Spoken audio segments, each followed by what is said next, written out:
Hey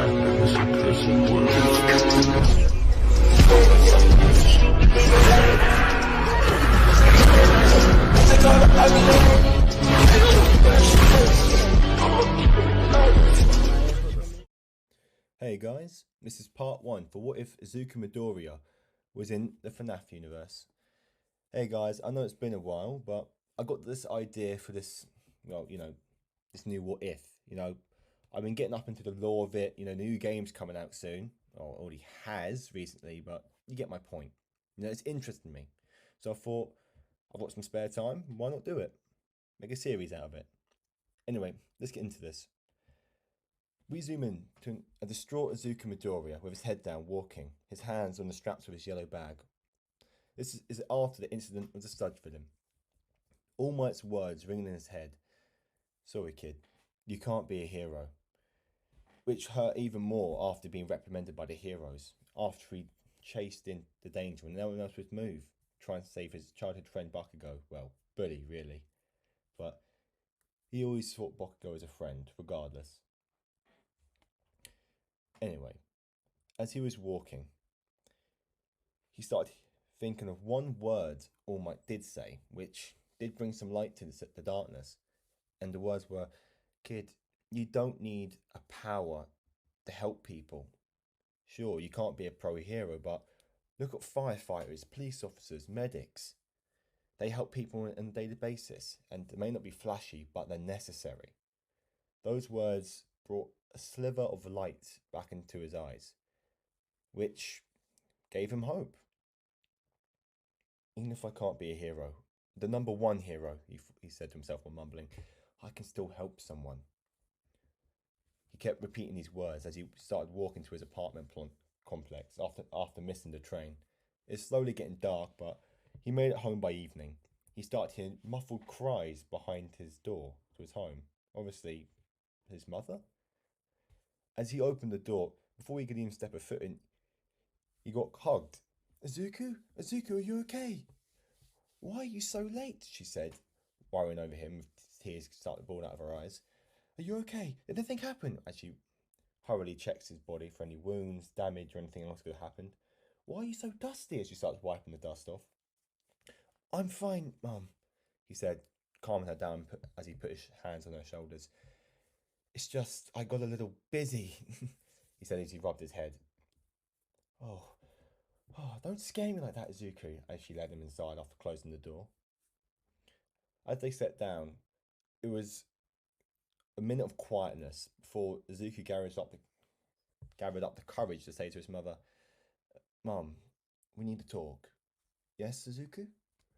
I had a talk with someone today. He was really wise. Like, really wise. He gave me some advice.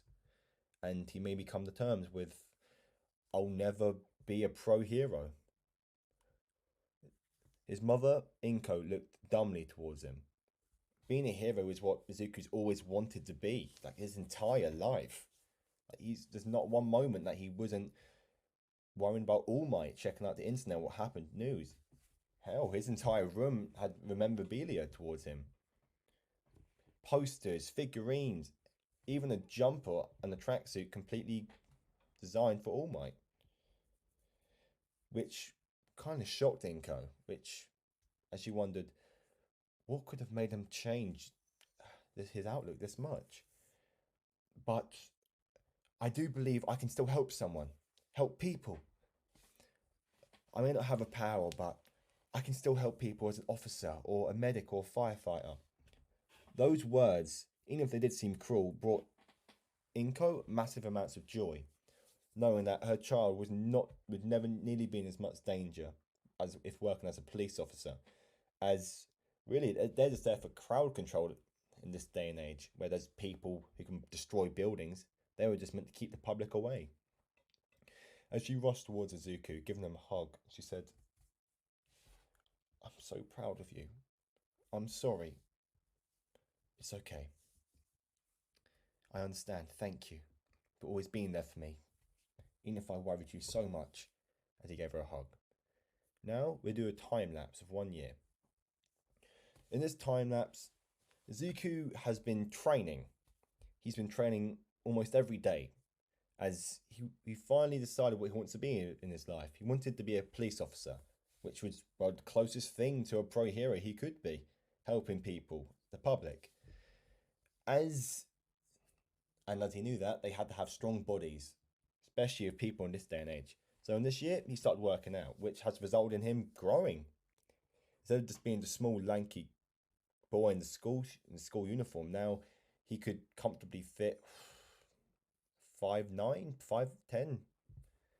He even had the potential of reaching 5'11". His muscles started filling out, and any pre-existing injuries from his childhood friend slash bully Bakugo had healed and scarred over. Now he slowly just needed to build his confidence back up. Well,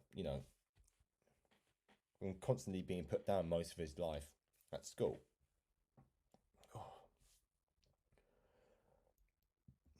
But the one thing he needed most was, well, experience. He may be really smart academically, and hell, he may even have the best scores at his school, but physically, he wasn't even close. He was below average. Hell, even close to being even below them. But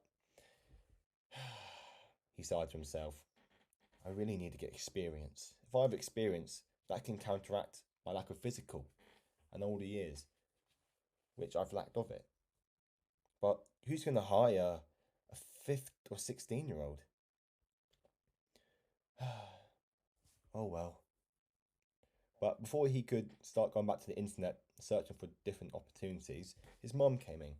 Izuku, she called out to him, I think this might interest you, as she handed him a newspaper. And the newspaper read, Freddy Fazbear Pizza, security guard required, night shift, pay $100 a week. Huh? I thought this would interest you, considering you've been wishing to go through security. I've been wanting to go in police. Oh yes, but you got to start somewhere, don't you? She gave him a little nudge. And I also, an old friend of mine, works and owns the building. His name's Henry. Henry? Yeah, you've met him before, Izuku. It was when you were just a little boy, though, as she giggled. Oh, we're such great friends. There were simpler times. She had a longful look on her face. Anyway, I met him recently, and he said he's been needing someone for the security shift, the night shift. But exactly, the night shift. This would be great. As he stood up excitedly. Do you have his number? Yes. If you look down, you'd see it. He dumbly looks at her and before he looks down, and he sees the phone number. Well, as he scratches his head embarrassingly, I guess I didn't see that. She gives a sigh. Go call him now, as she gives him a warm smile. He should still be up around this time. I will. As his mother leaves his room, he slowly pulls out his phone and dials the number. And he hears this on the receiving end. Hello? Hello? Yeah, hello? Is this Mr. Henry? Why, yes it is. Who is this? I'm here to inquire about the night shift for the security job. Oh, is it still open? Yeah, it's still open. How did you find this out? Well, my mother showed me a newspaper. It said you was hiring. And she also said you seem to be friends? What's her name? Izuku Midoriya. Inko? He heard him call his raised voice in the reply. Well, I haven't heard of her for a while. We met recently, you know. Oh, so this is why you're calling. You're looking for a job, kid? Yes, sir. Well, that's good to hear. Kids nowadays just been focusing on college and less important things such as video games. Well, we can meet tonight if you want. Really, sir? That'd be great. Yeah, meet at Freddy Fazbear Pizza in 2 hours. Your mother knows the way there. Yeah, I'll see you there, sir. It's just Henry, kid. Okay, Mr. Henry. Henry. Okay, I think it's the best I'm going to get out of you. Well, I'll see you there, kid. As he put down the phone. Mum? As Izuku rushed up the hallway, excited. I got the job! Really? Oh, I knew you would. As she gave him a hug. Yeah, can you think you can drive me? Well, of course I can. Be nice to see Henry as well. 2 hours later, after pulling outside the restaurant, which seemed to be in disrepair, with light bulbs on the sign flickering, cracks all over the building. Before Azuki could ask his mother if this was the right place, the doors swung open, and a man of average height, 5'11", walked out towards them. Ah, is that you? Is that you? Sorry, guys. Ah, is that you, Inko? And that young Midoriya? Uh, I didn't give you my name, sir. You did. And plus, even if you didn't, I knew you since you were a kid. You just probably don't remember me. Anyway, yeah, let's head inside. And welcome to Freddy Fazbear Pizza. As they entered inside the building, the first thing they saw was this. Welcome to the main dining area, as he spread his wide out. This is where all the magic happens, where the dreams of kids happen. With the three main stars on stage. Wow. Whoa. Their names, Izuku replied. Pretty cool, right? Can you guess the names? Sorry, Mr. Henry, I don't really know much about your pizzeria. My mum mentioned it when I was younger, but she didn't really mention much. Oh, that's fine, kid. This is a long time ago anyway. The one on the left is Bonnie the Bunny. He's the guitarist of the band. Then you got the one on the right, Chica. She's the backup singer, Chica the Chicken. And she's also a drummer. And the one in the middle is the main star, Freddy Fazbear, the main singer. Wow, he said in aspiration. But something caught his eye. It was a picture which said celebrate on it. Who's that? He pointed towards the red fox, which seemed to be reminiscent of a pirate with a pirate's patch and a hook. Well, that's Foxy. He's been out of the band for a while now. Really? What happened? Zuko asked, quite inquisitively. Well, before he could reply, he huffed. I think it's better if you don't know the kid. He's just broken. And if something happened, it's just better if you didn't know. Well, if you think so. Henry, Inko replied to him. I'm gonna let you show Izuku around. It's been so long since I've been here. I'm just gonna look around. Of course, that'll be fine, Inko, he said. Well, kid, let me show you where you'll be working. Hang on, guys. As they went down the left hallway, they saw this. The room on the right, kid, is where the cleaning supplies is. You know, everything you need. Closet. Well, in the dark closet. Izuku replied. Yeah, you know, all the spray, the mops, the cloths, the clothing. Well, backup clothing. Your uniform is in the office. The office? Yep. One of my favourite places in this place. Follow me, kid. As he led him down the hallway further and they entered the room on the left. This is where the magic happens. This is the security room. Whoa, Izuku said in surprise. Wow, it's a little small? Well, yeah, it's only for one person per night and the day shift, of course. Anyway, before Henry could reply again, Izuku said, it's a little dirty. Henry saying, yeah, kid, the building's going to go through some renovations soon. So, you know, everyone's been out the building for a while, which is why there's cobwebs, dust, and all this everywhere, okay? Oh, that makes more sense. And it's also why the buildings outside's all dirty and cracked. It's getting all redone, he said. Anyway, stop interrupting me, he said before he could do it again. This is where you'll be staying.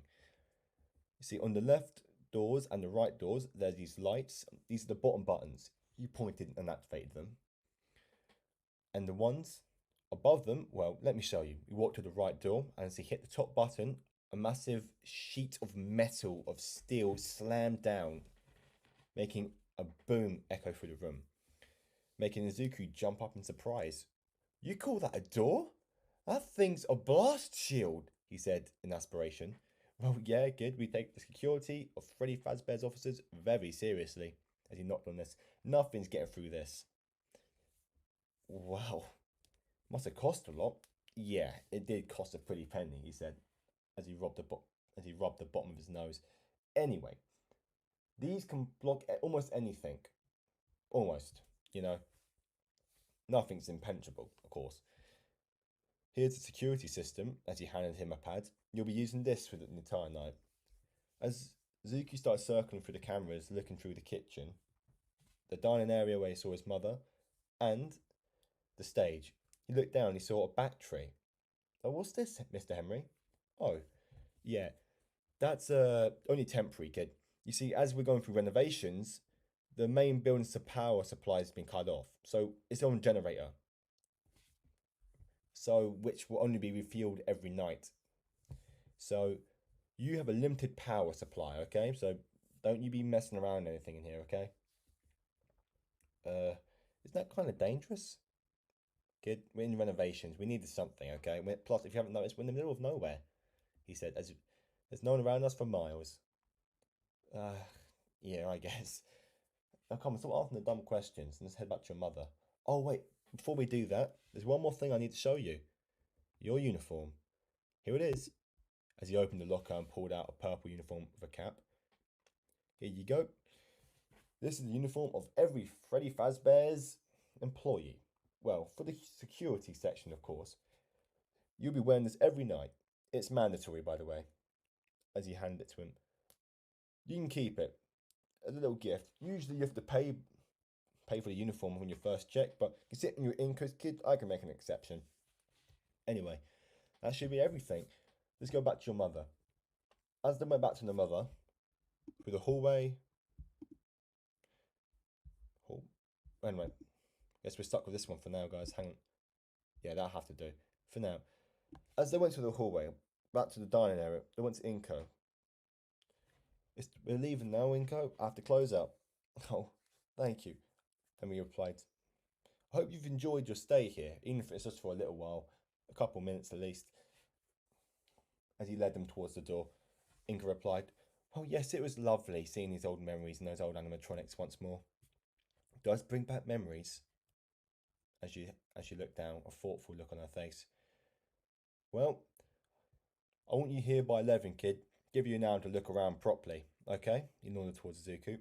And Inko, it's a pleasure to meet you again after all this time. You too, Henry, as she walked up and gave him a hug. Well, kid, I'll be seeing you tomorrow. Before he could walk off fully, he said, oh yeah, I've also left some recordings in the office for you. On the office phone. Just hit the record, pause, or it's pretty simple. You'll get it, he said to him. Well, kid, I'm pretty sure that's everything. I see you here at 11, okay? To give you the keys. Thank you, Mr. Henry. No problem, kid. And at that, Henry walked off towards his car. As Inko turned towards his mother holding his uniform and said, Mum, thank you for this. Thank you for this. Oh, it's okay. I'm just so glad you're finally getting out of your shell again. As she gave him a smile. Well, come on quickly, Izuku. It's getting late. As she led him towards the car. And as Izuku got into the passenger seat, he thought to himself, this is going to be a great new start. Anyway, guys, this is the end of part 1. I'm glad to see you guys all once more. Hope you come back. Hope you enjoy, subscribe and all that. We'll see you. Part 2.